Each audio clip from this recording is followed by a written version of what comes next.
تھا 1911 کے اندر پہلی بار انگریز نے پہلی مرتبہ عورت کو انسان تسلیم کیا. حقوق کی بات تو بعد کی بات ہے، پہلی دفعہ انسان تسلیم کیا. اگر آپ مطالعہ کریں یہودیت کا، عورت کو سرے سے وہ کہتے ہیں کہ اس کو کسی طرح کا کوئی حق حاصل نہیں ہونا چاہیے یہودیت کے اندر. اور اگر آپ ہندو مت کی کتابیں اٹھا کے پڑھیں، ہندو مت کی جتنے بھی پران ہیں ان کی کتابوں کے اندر آگے چیپٹر بنے ہوئے پران کے نام سے، ان جتنے بھی پران ہیں ان کے اندر یہی ملتا ہے کہ عورت کا ذاتی طور پہ کوئی حق نہیں ہے، نہ جائیداد کے اندر نہ وراثت کے اندر، بلکہ یہاں تک کہا گیا کہ اگر اس کا خامد بھی فوت ہو جائے تو اس عورت کو بھی اس خامد کے ساتھ جلا کر، کیونکہ وہاں پہ جلانے کا رواج ہے.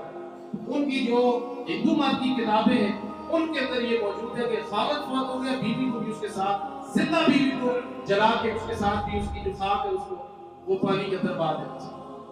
یا دوسری ضرورت انہوں نے لکھی ہے کہ اگر بیوی کا خامد فوت ہو جائے تو اس بیوی کا سر اڑا کر اس کو جا کے دور کسی پہاڑی کی چوٹی کے اندر جا کے کسی غار کے اندر وہاں پہ رکھ دینا چاہیے. وہ بقیہ زندگی نہیں پہ اس کو گزارنی چاہیے. یہ حقوق ہے عورت کے، یہ حقوق ہے ہندو مت کے. یہ ان مغربی کلچر کی جن کی آج بڑی بڑی این جی اوز کی بڑی بڑی وہ عجیب و غریب کلچر کی نمائندگی کرنے والی عورتیں کہتی ہیں کہ اسلام نے عورت کو کچھ دیا نہیں.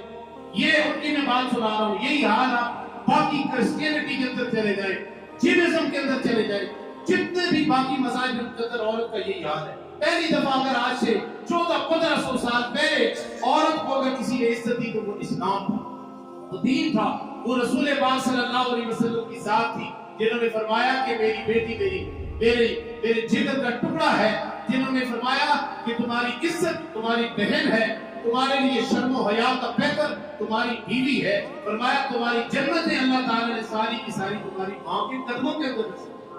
وہ عورت بھی تو ایک ماں ہے، وہ ماں بھی تو ایک عورت ہے. تو عورت کو سب سے زیادہ عزت اسلام نے عطا کی. آگے تھوڑا سا چلے اور اگر اس زمن کے اندر موجودہ آج کے اس دن کو 14 فروری کو بیان کیا جائے، ایک طویل واقعہ بیان کیا جاتا ہے نفسانی خواہشات کا اور عشق مجازی کا. ایک واقعہ بیان کر کے لوگوں کو گمراہ کیا جاتا ہے کہ فلاں کسی زمانے کے اندر بادشاہ نے ایک دوسرے کو ان کی بیٹی نے پھول دیا اور یہ کیا، اور میں اس واقعے کی تفصیل کے اندر بھی نہیں جاتا. کیا یہ ذمہ داری عورت کو دی گئی ہے؟ نہیں دی گئی. عورت کو کہا گیا کہ تم گھر کے اندر رہے. فَلْيَضْرِبْنَ بِأَرْجُلِهِنَّ لِيُعْلَمَ مَا يُخْفِينَ مِنْ زِينَتِهِنَّ. اللہ کا قرآن کہتا ہے کہ ہے عورت، اسلام نے تجھے یہ منصب دیا ہے کہ تیرے جو پاؤں کے اندر لگی ہوئی ایک پازیب ہے چھوٹی سی، اس کی آواز بھی راستے گلی سے گزرنے والا مرد نہ سن لے. تجھے اتنی عزت اسلام نے دی ہے.